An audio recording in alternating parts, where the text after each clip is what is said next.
Good afternoon, folks. Welcome to our sixth Scholars in the Square lecture of 2025. A quick word about format. So Dr. Youcef Soufi will offer a 20-minute public presentation, and then he will engage in a 20-minute period of conversation with Dr. Amar Al-Singham, who is a religious studies professor from Queen's University, who specializes in extremism and who's quite well known to many of us at the CSRS. He'll be joining us through Zoom. After Amar and Youcef talk for about 20 minutes, I'll share a 20-minute open conversation period. So those of you who are joining us today on Zoom can enter your questions that way, and Scott will articulate them for you. Our speaker today is Dr. Youcef Soufi, who currently teaches and researches Islamophobia at the University of Manitoba's Institute for the Humanities. Prior to that, he taught at the University of British Columbia. He was a fellow at the Jackman Humanities Institute at the University of Toronto, which is what he did when he was doing his PhD work there at U of T. And he played leading roles in research projects related to politics, Islamic law, and Islamophobia. He was also the former chair of the Canadian Association for the Study of Islam and Muslims, and the author of The Rise of Critical Islam, published with Oxford University Press in 2023. And Homegrown Radicals, out this year with the New York University Press and the University of Regina Press. That's what he's talking about this afternoon. It's also, I should point out, available for purchase in the hallway. Makes a wonderful, what season are we coming up to? Let's just say it makes a wonderful present for March. whatever your March festivities are. Anyway, it's available in the hallway near the tea and the coffee. So this is all very impressive, of course, but I should also note that Youcef completed his MA here at the University of Victoria's Political Science Department, and he spent a year with us then as a fellow at the center, and it's so lovely to have him back. When I first came to know Youcef as an MA student many years ago, it was clear that he had a powerful imagination, a deep curiosity about religion and society, and a passionate commitment to justice. And so I know he will join me to acknowledge and respect the Lekwungen peoples on whose traditional territory the university stands, and the Lekwungen and Wasanish peoples whose historical relationships with the land continue to this day. Please join me in welcoming Youcef Soufi back to the CSRS community to share his most recent scholarly work.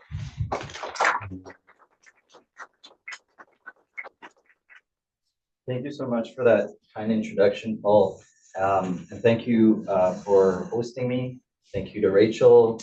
Thank you to Scott for doing so much of the logistical work. I also want to thank Amar. I can't see you yet, Amar, but I really appreciate you taking the time to engage with me today. We also have another period of time where we'll be discussing this book when I come to Queen's University next week. So 2 engagements with this book, that's very generous. That's a lot of your time and effort, and I do really appreciate that. I also want to thank Jim Tully for coming out. Jim was my MA supervisor back in 2007 to 2009 here at the University of Victoria. There's those people that you sit with that nourish you intellectually, and then there's those people that nourish you spiritually, and there's the rare people that nourish you spiritually and intellectually, and Jim is one of them. So thanks for coming, Jim. I also want to say that when I started here at the University of Victoria in 2007, it was the first time that I heard land acknowledgements. And it's so beautiful. I've been in different institutions. I've been in different government bureaucracies in different provinces. You know, Toronto, I've taught at UBC, I'm in Manitoba now, and land acknowledgements have become the norm, and it's so important. And I want to remind us all that these land acknowledgements commit us to decolonization and to Indigenous rights everywhere, whether in Palestine or here on Turtle Island. The last thing I want to say before I launch into a reading of this book, so I'm going to do a reading of about 5 pages, take about 10 minutes, and then a very brief PowerPoint. I've found that in these book talks, the most interesting part has been the discussions. And so I'm looking forward to the discussions. But I also want to say that so far, I've had very intimate discussions with groups that tend to be mostly Muslim. And so there are different audiences that this book addresses. And what I've realized through these discussions with Muslim communities, and these are academic Muslims, I should say, is that there's a lot of pain as a legacy of the war on terror. A lot of pain, especially for the generation of Canadian and American Muslims that grew up, that came of age in the 2000s. And I say that because as we expand the discussion, and of course the book is also addressing non-Muslims, but as we expand the discussion, I'll invite you to reflect upon Wittgenstein and to think about how this book is an opportunity to learn about the members of a community that belong to a different form of life, that have different practices, that have different concepts, and that have different experiences. This book gives you a snapshot of some of their stories. And what's been nice so far for Muslim communities is that they felt like the story here is one that represents them, but they haven't been able to discuss amongst them.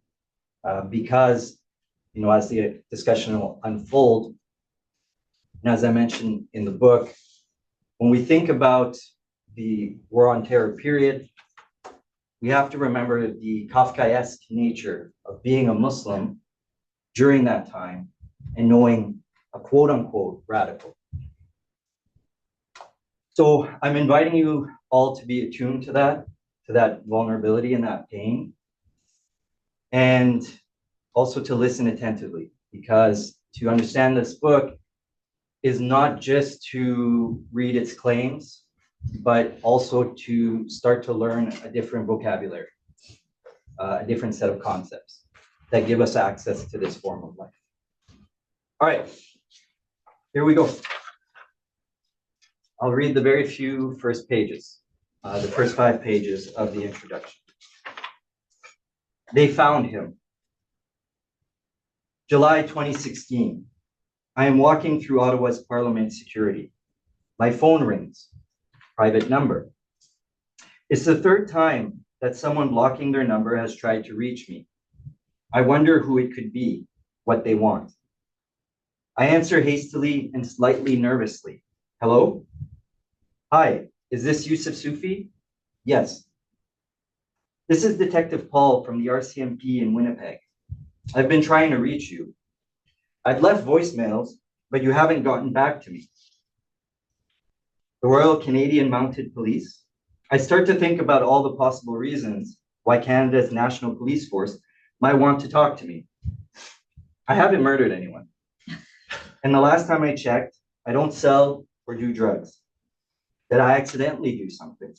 A tax problem, a traffic violation. Library fines are the most probable crime I can come up with. But most of all, I can't shake the impression that this has some connection to my Muslim identity in one way or another. Voicemail? I don't have voicemail on my phone. No bother. What can I do for you? I asked Detective Paul. Well, is this a good time to talk to you? It's not, actually. Is there a way for us to speak in a couple of hours? Say noon Winnipeg time? That would mean 1 p.m. Ottawa time. Sure, I'll call you then. Before he ends the call, I quickly ask whether everything is all right. Oh yeah, Detective Paul answers. Then tentatively, trying to avoid telling me too much, he adds, it's just in relation to what we talked to you about a few years ago. I complete the security screening and enter the building's gathering area for tourists. My thoughts are racing as I wait for my tour to begin. I stand looking at the posters and video displays in the waiting area, but I'm not all there. I have an idea of what the RCMP wants, but Detective Paul has still given me very few details to go on. I see my sister. She is the tour guide, and she is ushering in visitors from security, directing them to the waiting area. A second-year student at the University of British Columbia, where I am starting as an assistant professor in the fall, she is 13 years my junior and working at Canada's Federal Legislative Assembly to save money for school. I had taken the bus the night before from Toronto to Ottawa to visit her, and she had reserved tickets for me to take her tour. I wonder if she knows I am unsettled. I try to mask it. I know how much she is looking forward to showing me her presentation. The tour begins in the visitors' chamber, where golden plaques listing the elected members of each parliamentary session are on display. I locate the 23rd Parliament, 1957 to 1958. There I see my grandfather's name, Louis Denisette, or as my family sometimes anglicizes it, Louis Denisette, written in engraved black letters alongside other members of Parliament. As my sister speaks, I wonder how the visitors read her. She is wearing a headscarf. Are they reading her as foreign to Canada? As a new and welcome addition to Canada? Born of immigrants from overseas? How many of them would be perplexed to know her grandfather represented the parliamentary constituency of St. Boniface, Manitoba, long before most of them were born? How many of them would suspect her French-Canadian origins? I think about how being Muslim involves continual reassertions of one's Canadianness, continual claims of entitlement to the nation. The tour begins. I know the building well, exceedingly well. I had been a parliamentary tour guide myself in the summers of 2004 and 2005. My sister leads us from the House of Commons to the Library of Parliament. We walk through the Hall of Honor. Here, my mind wanders back to the phone call with Detective Paul. My gaze lingers on a small alcove. The other visitors don't know the significance of this place. A year earlier, the alcove's Tyndall limestone had been riddled with bullets. Michael Youcef Soufi, a self-declared ISIS supporter, had run into Parliament armed with a Winchester rifle. Before entering, Youcef Soufi had gone to the tomb of the unknown soldier across from Parliament and shot and killed Corporal Nathan Cirillo, an unarmed soldier and young father symbolically guarding the tomb. The attacks rattled Canada. Youcef Soufi hid in the alcove before being killed. Decidedly, I tell myself, these are troubling times. The tour ends. Good job, kiddo. That was amazing, I tell my sister. Thanks, bro. I'll see you later, all right? Once my shift is done. Sure thing. See you soon. I make my way to the lawn in front of Parliament, 7 minutes to 1 p.m. I lie down and wait. The sun is bright and the air humid. I am exhausted from the long bus ride the night before, and I need to rest. A few minutes pass and my phone rings. I sit up. Hi, Youcef. Hi, I say, pausing. So what can I do for you? Detective Paul answers plainly. The Americans would like to interview you. It's about Mohamed El-Fareh. Surprised, I respond in a slow, inquisitive tone. That's fine. That's fine with me. But why Mohamed? What do they want to know about him specifically? Why not the other two guys? Detective Paul answers, well, because the trial is coming up. The trial? I ask myself, puzzled. You do know they found him, don't you? What? The statement doesn't fully sink in. I shake my head in consternation and move the phone away slightly. What did he mean they found him? How could that be? Mohamed had disappeared, all three of them had, without a trace. It had been 9 years. Detective Paul continues, yeah, the Americans picked him up in Pakistan last year. No, I didn't know. I had assumed he was dead a long time ago. Well, the Americans have him in custody, and they've decided to put him on trial. I come back to my senses. Yeah, I get it, I say. Mohamed was an American citizen. Yes, that's right. The Americans want to gather evidence for the trial. That's why they want to interview you. That's not a problem. I'm coming to Winnipeg in a few days to visit family. I'll be there until the end of July, and then I'll be back in Toronto in August. Great, I'll inform the Americans and get back to you. I'll send you my email address so you can reach me. We end the call. I look around, swarms of tourists everywhere enjoying the beautiful day. My mood could not contrast more sharply with theirs.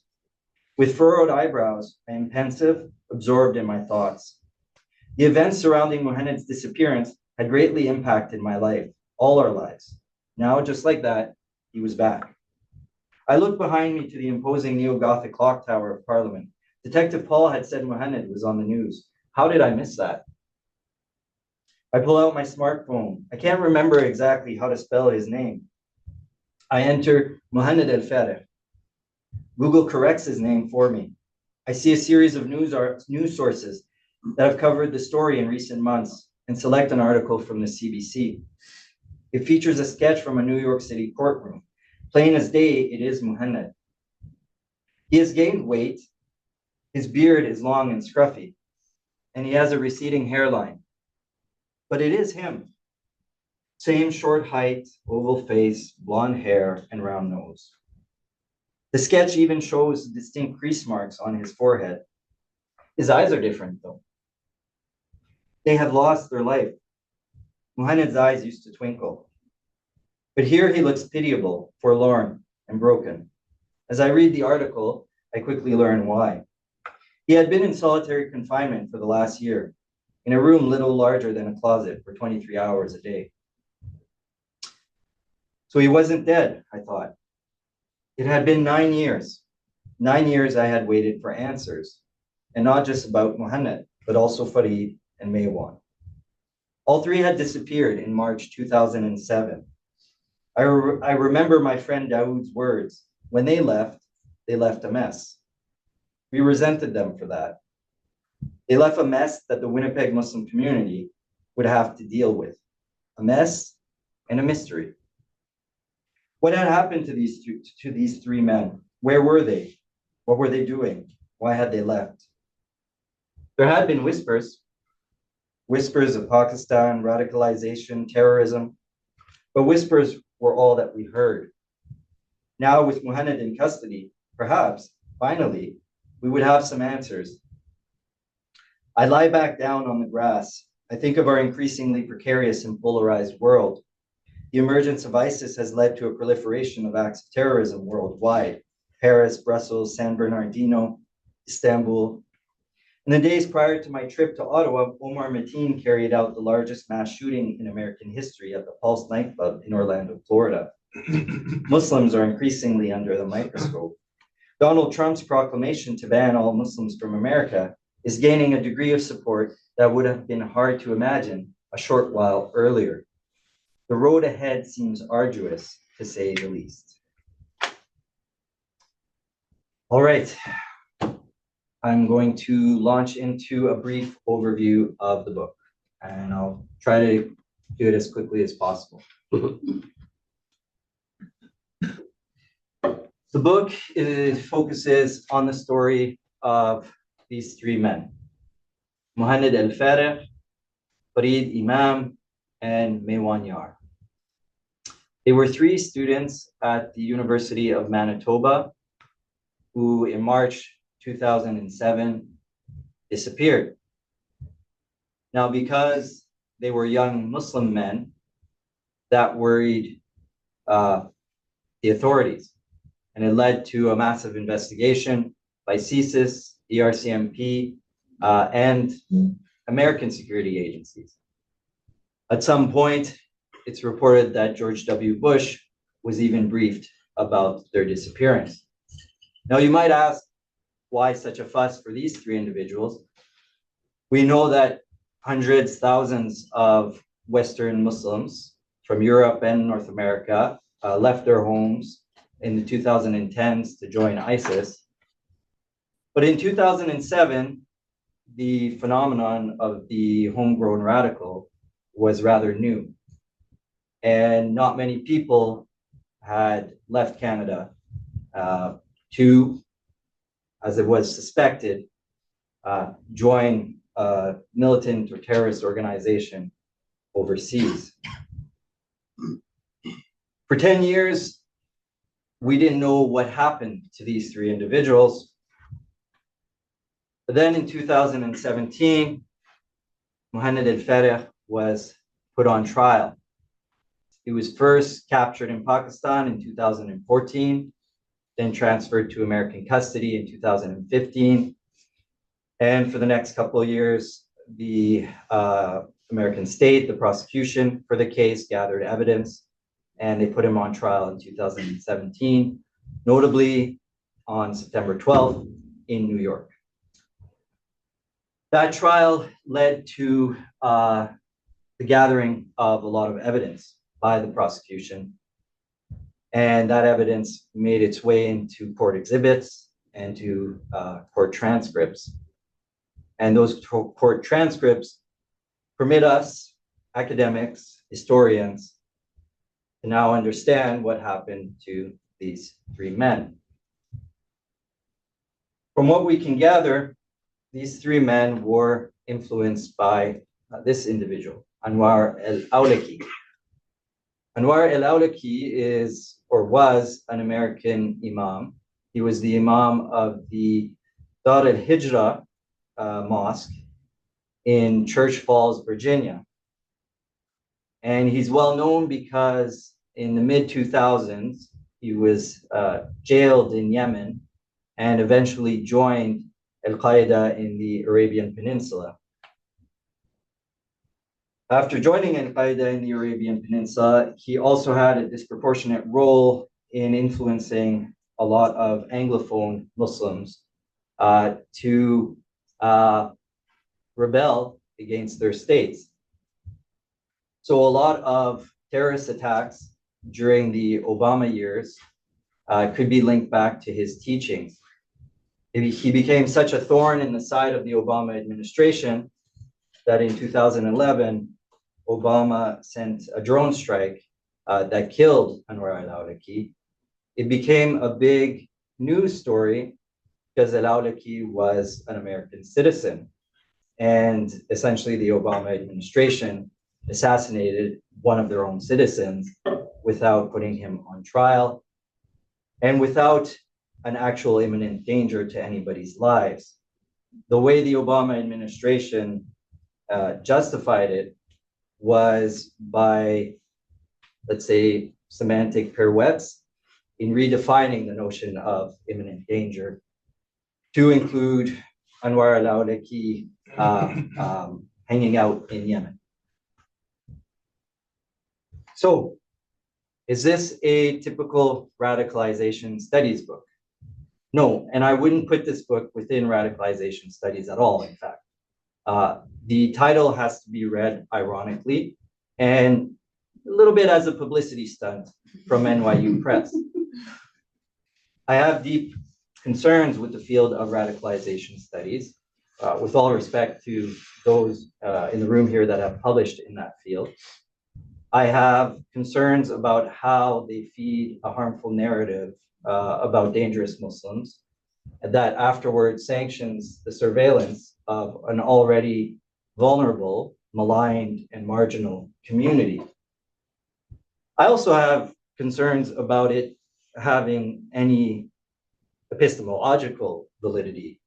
After years of doing this work, radicalization experts themselves will say that the type of variables that they've identified to kind of predict who amongst Muslim communities might turn radical, that those variables actually don't have any predictive value, right? So let's say that we find that radicals like these three really value the sense of camaraderie and belonging that they get from joining a militant or terrorist organization, that they have a lack in their lives and that fulfills that lack.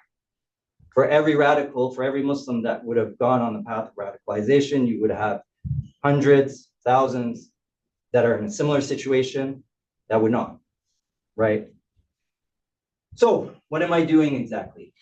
So I'm going to try to tell this story, focus on the story of these three men, to gain other insights. And before I tell you what those insights are, it's important to say that there's two other characters, two other figures besides the radical that are in this book, that are the protagonists of this book. This is not just the story of these three men. These three men were part of a Muslim community. Before they left in 2007, they were known to have exemplary traits, exemplary character. They would volunteer for their Muslim community. They would always lend a helping hand. They were always kind. That community embraced them. And that community, after they left, was unable to mourn them. They were unable to discuss their disappearance. For 3 years, the Winnipeg Muslim community hid from the media the fact that these men had left. Why were they unable to mourn them? Because as soon as those 3 men left, the investigation from security agencies was not just on the 3 men, it was on their whole community. So this story is not just the story of these 3 men, it's the story of this Winnipeg Muslim community that starts on the eve of September the 11th, that continues to a period where they suffer from the hyper-surveillance of the state in the post 9/11 era, until finally we get to 2017 and that trial of Mohamed El-Farid. And we've got a third figure, the one that suffers the most critique in my book, the state. We can't tell the story of Mohamed, Farid, and Maywan without also telling the story of the state. Mohamed, Farid, and Maywan were part, allegedly, and it's something that I substantiate in the book, were part of a militant or terrorist organization. They, at one point, turned towards violence, but they were one among many actors, national state actors, that were partaking in violence in the post 9/11 era. So what am I trying to do with my book? This is the last slide, and then we'll get to the discussion. Why don't we think about writing an alternative history of the war on terror, focusing on these 3 individuals and focusing on the Winnipeg Muslim community and their relationship to the US and Canadian states. And maybe from their experiences, we'll even be able to draw insights for other Muslim communities throughout Canada and even throughout the US. Maybe we can write an alternative history that focuses on the experiences of Muslim communities, a kind of history of the subaltern, a history from down below. If we do that, perhaps we'll be able to critique not just the terrorist violence, but also the liberal state's violence and its hyper-surveillance. Maybe we'll be able to critique and better understand how Islamophobia operates and how essential this dichotomy between the radical and the moderate Muslim is to the functioning of Islamophobia.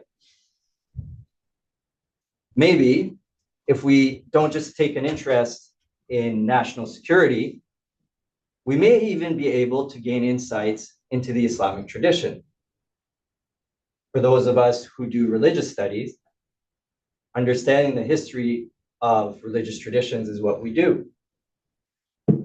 So how about we use some of our skills in Arabic, some of our skills parsing classical texts to understand the continuities and ruptures in Muslim understandings of jihad. How different and how similar are Anwar al-Awlaki's ideas from those of, let's say, Abu Ishaq al-Shirazi, an 11th century Shafi scholar who lived in Baghdad. And lastly, and perhaps most importantly, what alternative forms of international solidarity might we gain from a different type of history of the war on terror? One that's not centered on the nation state. Thanks for listening. Okay.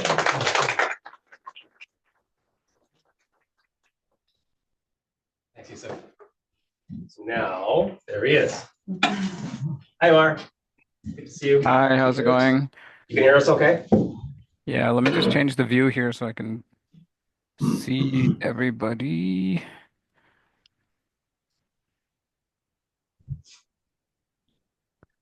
Yeah, thanks. Can I just hop into it? Yeah. Just by way of a reminder, Amar, what happens now is that you guys have a chance to talk for about 15 or 20 minutes, and then we kind of turn the conversation over to the rest of us. So go ahead. Okay, great. Yeah, thanks to the center for the invite to kind of engage with the book. I can hear my wife trying to put the kids to bed. It's 9 p.m. almost here, so if you do hear any random screaming, that's not a review of the book in any way. Um, it is in many ways a kind of beautifully written book, and I think it's something we struggle with in extremism studies, right? I kind of come from extremism studies and looking at the far right and jihadist movements and so on, and nationalist groups as well. And one of the things we struggle with that your book kind of does really well is data, right? And because these individuals are often secretive, often clandestine, or part of clandestine organizations, getting actual data is quite difficult. And so for kind of all the reasons, all the reasons you talk about in the book, people don't want to talk. And so in that way, the methods in your book are quite robust. You have interviews with families and friends, and you have your own personal experience. You have court documents. So it is in many ways refreshing to have kind of a multiple angles on the same group of individuals. So ironically, even though you don't put the book in radicalization studies, it is actually the kind of study that the field wants more of. And so so thank you for that. I think there is a kind of thirst for that kind of data in the field because it is often lacking. Um, I guess the first thing I want to ask is going back to your slide on Anwar Awlaki. You have this statement on page 99, which kind of struck me. If my analysis is correct, and I'm reading from your book now, it leads to an unexpected and disturbing conclusion. The ideology of jihad that has led so many Western Muslims to join terrorist groups and commit terrorist acts came into existence after 9/11. And I'm curious. That was a bit of a surprising statement for me, given that Awlaki fits into this kind of long tradition of Abdullah Azam and going to Afghanistan to fight, and all of the foreign fighters that have been to Bosnia and Somalia and so on and so forth. Where do you place Awlaki in the kind of tradition of jihadist thinking, I guess, like with Abdullah Azam or Faraj or Sayyid Qutb, who you mentioned in the book? Because in the field, I guess, I think when we think of Awlaki, he's not necessarily an original thinker in many ways. And you kind of talk about him as having had a foot in the door of a lot of Muslim in the Muslim community, in the sense of he was able to translate a lot of very dense theory, jihadist thinking, into a kind of folksy Western English language, almost a social media, like pre-social media, social media kind of a vibe, right? Yeah. So I'm curious how you place him intellectually in that tradition, because the idea that how we think of jihad came after 9/11 was a bit surprising to me.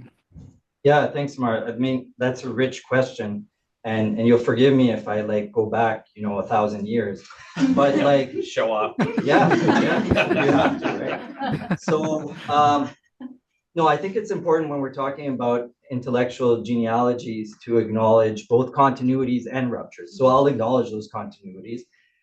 So one thing that I try to emphasize is that the pre-modern discourse of jihad within what we call texts of furu, right? So if you take Islamic law, there's a rich tradition of writing on jihad. And what does this mean, right? Jihad in these contexts is basically the equivalent of a just war theory. So like think of Aquinas, think of Augustine. They have, I think it's pretty much this consensus that there's three parts to a just war theory. One is, when is war justified? The other is, what conduct is justified in war and what constitutes a just peace. If you take a look at classical texts of Islamic law, they grapple with these three questions. Now, what's very evident in classical texts of Islamic law, and these are texts written by a scholarly class that we call the fuqaha, the jurists of the Islamic tradition, is that they have a very pragmatic understanding of war and peace. They live in an imperial context, and yes, they do think imperial expansion is a good thing. And they think that imperial expansion is, and they infuse that with religious connotations. So imperial expansion is a good thing. It's part of strengthening the religion of God. It's part of glorifying God that you're able to expand your realms. But they're extremely pragmatic about it, which means that if the ruler determines that engaging in a war of expansion is going to undercut the resources of the state, is going to lead to a situation where his population is now in a precarious and vulnerable position, could be counterattacked, could be enslaved, could lose their property, then the ruler has a responsibility to go and establish peace treaties and to normalize relations with other empires. So it's a very pragmatic approach to war. However, within the Islamic tradition, you also have, if you look at tradition, I shouldn't even say tradition because it's not even intellectualized. Within Islamic history, you also have what I call a type of utopian streak. And this utopian streak and utopian jihad goes straight back to the origins of the religion. Because you have to remember, this religion starts with one man in Mecca and a handful of followers preaching a monotheistic creed similar to Judaism and Christianity, surrounded by a polytheistic people who, for several years, persecute this man and his followers. They migrate to Medina. The persecution is so great that they migrate to a different city. And yet within about a 20-year period, 23 years from the time that this person says this man, Muhammad, first receives revelation, but about 20 years after he's preaching outwardly and receiving antagonism from his own tribe, they're in control of the entire Arabian Peninsula. 20 years after that, they've taken over the Persian Empire and large parts of the Byzantine Empire. So there's a type N in Muslim consciousness. This is the establishment of God's justice on earth, right? You go from a state where religion is persecuted to a state where people are living in peace and according to God's law. And I don't mean anything ominous like stereotypes about the Sharia and God's law, but you're now governed by a state that respects monotheism and certain ethical principles. Let's put it that way. So the question of where to fit in Anwar al-Awlaki, he fits into this type of utopian jihad.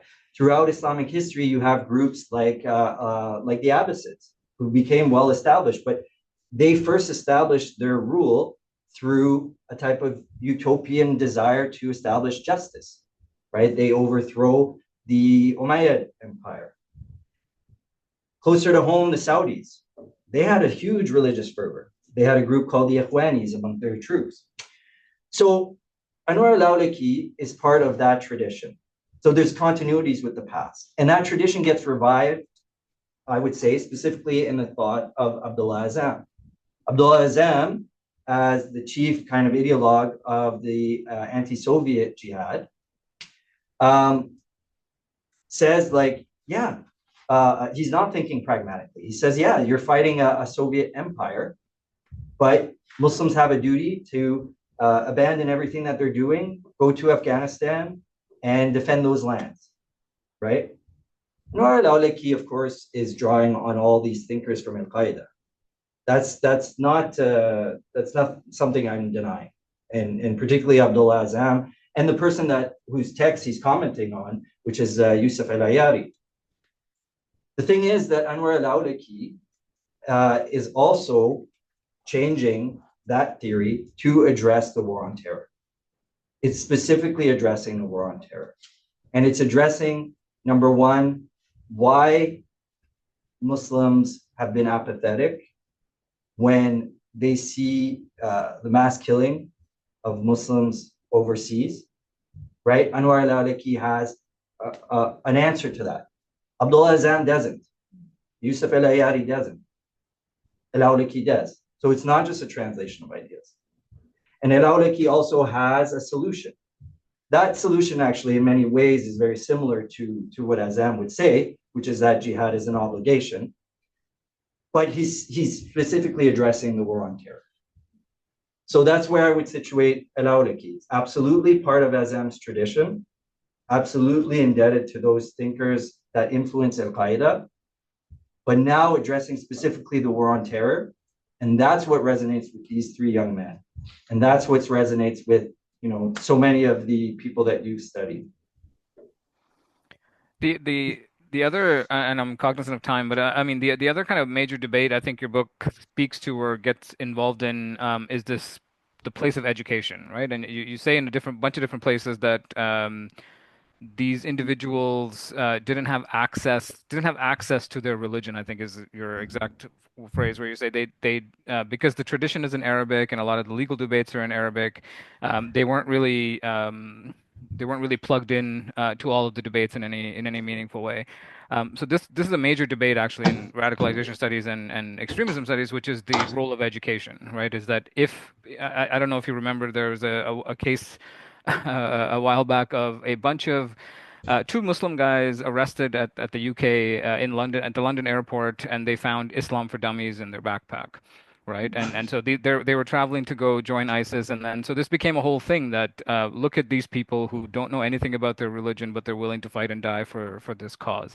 And then one side of that argument was that means they're not really quote unquote truly Muslim or real Muslims. The other side was, well, it's actually doesn't. There's a huge difference between knowledge of your religion and your religiosity and how intensely you believe in something, right? And I often use the case of the American soldiers who would fight and die for their country, but it's not like they're going to pass a test on the Constitution and the Bill of Rights, right? And so they're so the how intensely you believe in something almost has nothing to do with whether you're completely intellectually and academically attuned to the history of all of those ideas. So I'm curious where you see the place of education, religion versus religiosity, coming into these three individuals in particular, because they're they're Winnipeg raised, Canadian raised. Hey, careful. Careful. So what is the role of the education when it comes to things like prevention and so on? Do you think they just needed to be taught the quote unquote right kind of Islam, or is that you're I can see your face twitch on that question. Yeah. I just just a reminder, we have about 5 minutes left for this stage of of our hour. Yeah. Paul's worried that I'll give a 10-minute answer. Well, if we go back to the 7th century, look, I'm wincing, Amar. No, I appreciate the question. It's just that I'm wincing because I'm always reluctant to go on the terrain of like what's the standard debates of radicalization studies. Like, there's a way in which, and I understand that for somebody who's so knowledgeable of that field, that you see all the complexity, and it can feel very glib when at the beginning of the book I'm like, this field is I don't like the field and I'm dismissing it. But in that act of dismissing it, I'm also just trying to move to a different set of questions too, right? Yeah. So I can answer your question.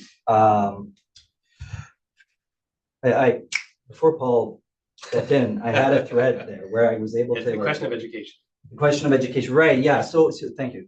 So look, if I'm going to indulge the questions of radicalization studies, I would say like the easiest like CVE type work, counter violent extremism type work, is organic, right? And it is education in the sense of like if you think about these three men and the types of scholars that they were listening to, the type of Muslim authorities that they were listening to, their equivalent today would be people like Yasser Qadi or Omar Suleiman. And those two scholars are aware of the pitfalls of the war on terror, and they would not lead them down the same path as somebody like Anwar al-Awlaki.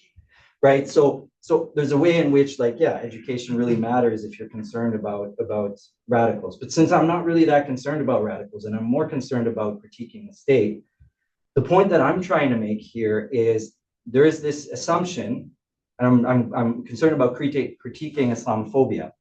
There was this assumption post 9/11 that, there's something about the Quran, there's something about Islam that leads people to embrace violence, that Muslims have this like proclivity towards violence.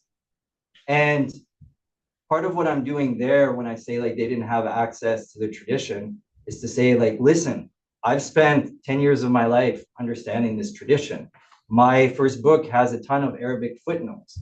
And that tradition, when it comes to war and peace, is not the same stuff that they were consuming. And that goes hand in hand with that claim of like Anwar al-Awlaki was also innovating in his theory of jihad. So it's an opportunity to say, like, it's sloppy thinking. Whoever's kind of like, the Quran became a bestseller after 9/11 because people are all like, what is it in here that led these people to become violent? It's sloppy thinking, right? So that's kind of what I wanted to emphasize. And also, I guess, because this book has multiple audiences, it's also addressing Muslim communities there. I have a certain gripe with the fact that Muslim communities don't have access to their classical tradition. When I did my PhD and I read these texts, my impulse was all like, I want to make these ideas available to people, not in any preaching way, but as as resources from which they can, cultivate their own relationship to their tradition, right? And I think it's sad that that Muslims don't have a lot of those resources. Most of these texts aren't translated in English, and I think it's also sad that there's this kind of division between a scholarly class and in some ways it's not the same scholarly class as the pre-modern period, but like authorities in the mosque and lay Muslims, where just like these three guys, they're kind of at the mercy of these figures of authority. So it's also like a very kind of personal gripe. Was that sure enough, Paul? It was, yeah. It's just right? It's just right. Okay. Right. So, Amar, stick around for the conversation, okay? Sure. And consider yourself welcome to pose a question in this now more punchy 15 minutes we have left. I'm going to ask for folks in the room to raise their hands if they have questions. If you are a dinner guest that Rachel and I are going to take out with Youcef, then you can maybe hang on to that for dinner. But who would like to ask a question? There is one online. Do you want to? Sure. So Lena asked, what challenges did you face being Muslim and researching radicalized Muslims for your book? Did you personally experience the liberal state's violence in any direct or indirect way? Yeah, so 100% I did, and that's a big part of the book. So you're gonna have to read it. It's only $29.99 in paperback. It's $40 in a hardcover.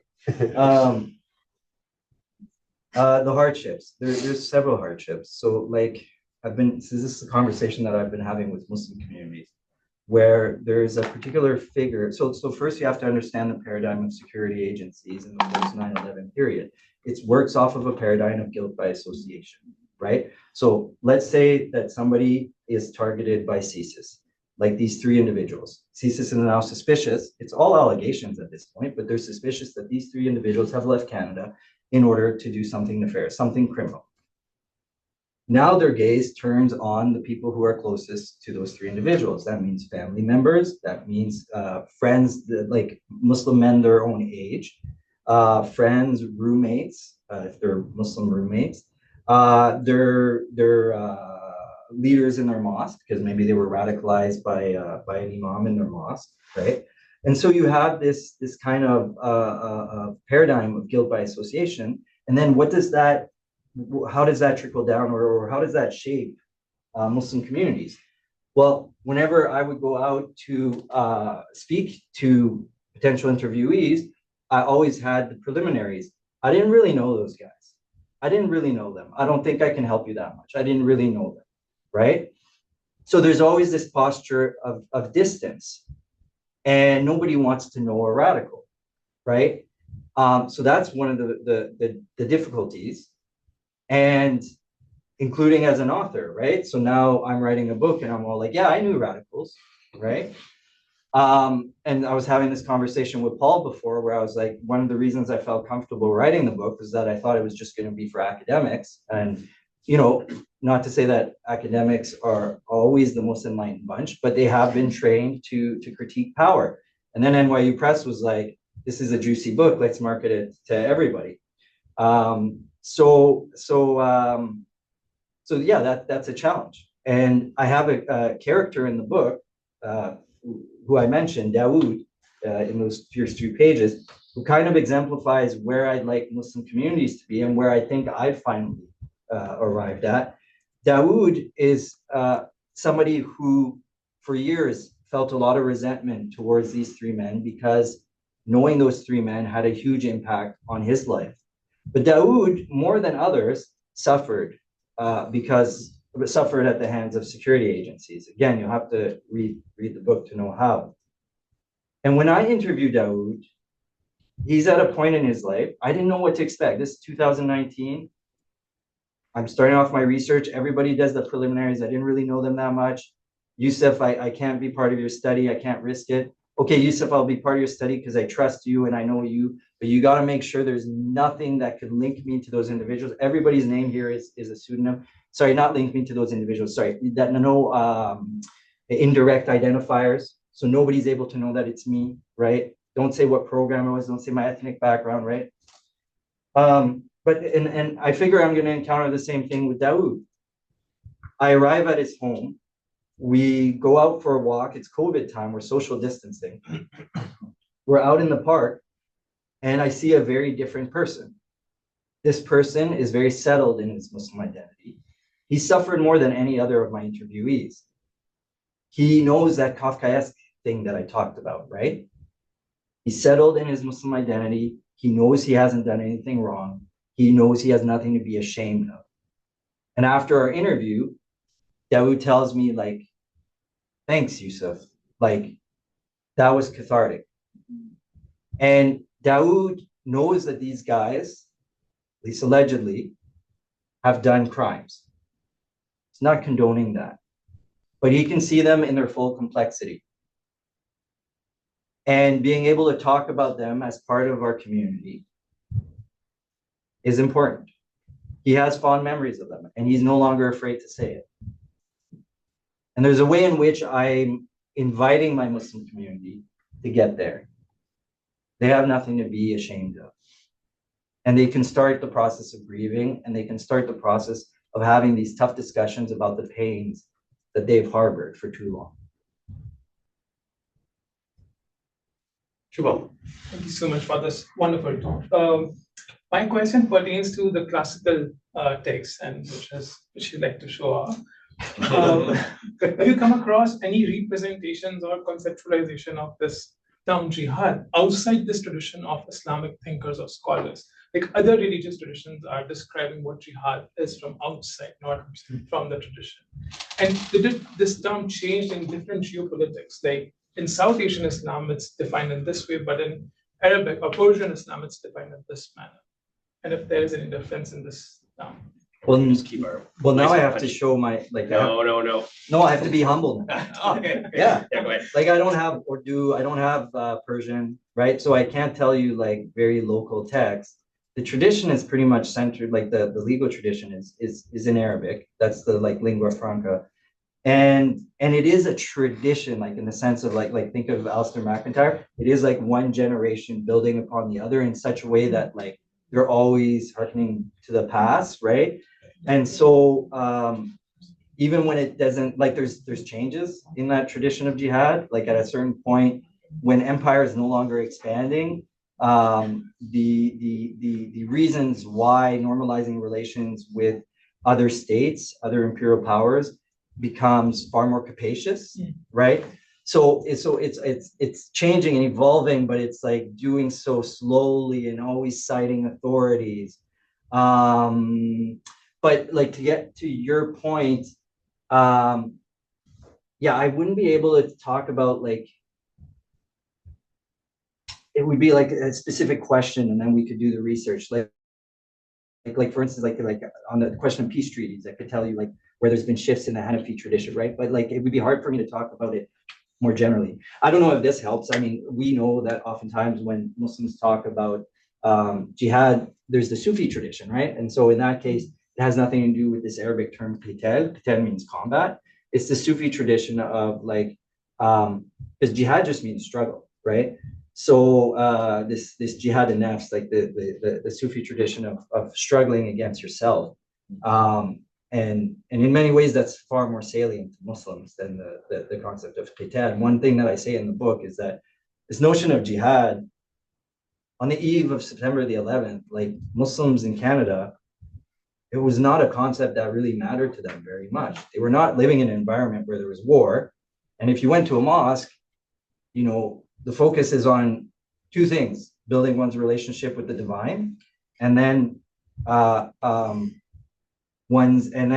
building ties with one's social networks, meaning like being good to parents, being good to neighbors, etc., being good to one's spouse. That was really the emphasis. The term jihad could come up in particular instances, like, talking about the life of the prophet, like the origins of the Muslim community. And in situations where we're talking about minority communities that are from the Muslim perspective oppressed overseas, like the Chechens or the Kashmiris, right?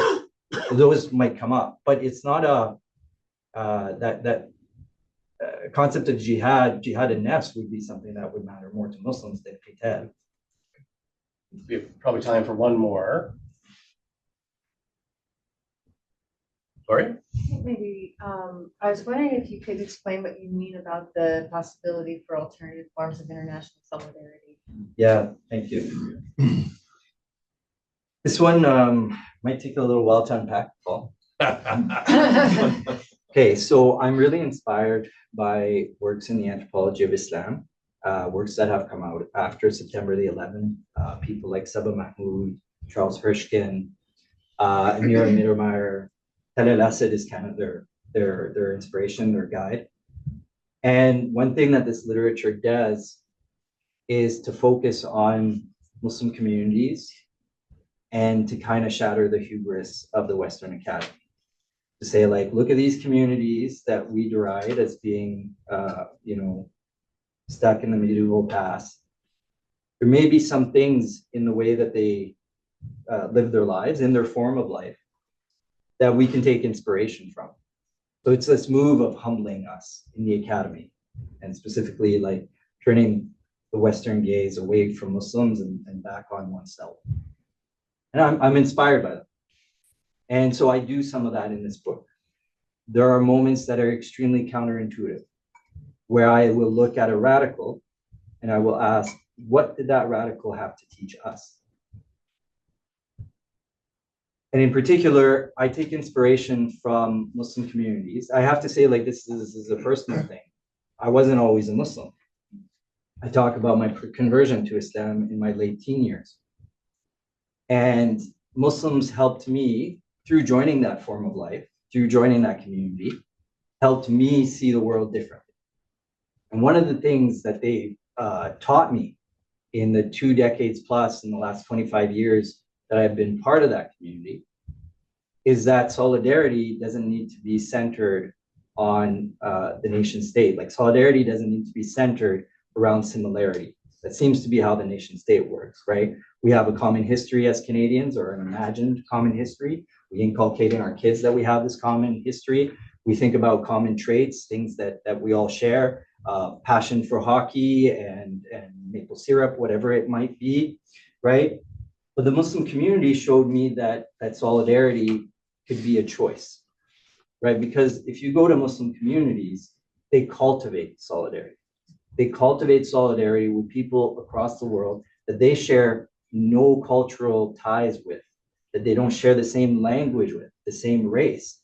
They cultivate care through acts like moral exhortations on the Friday pulpit, collective prayers for those that they see that are oppressed, charity relief for those that are suffering from like an earthquake or a hurricane or a tsunami, right? And when I take a look at that, now don't get me wrong, their ties are exclusivist, right? They are exclusivist. They're for Muslims. That circle of care is for Muslims.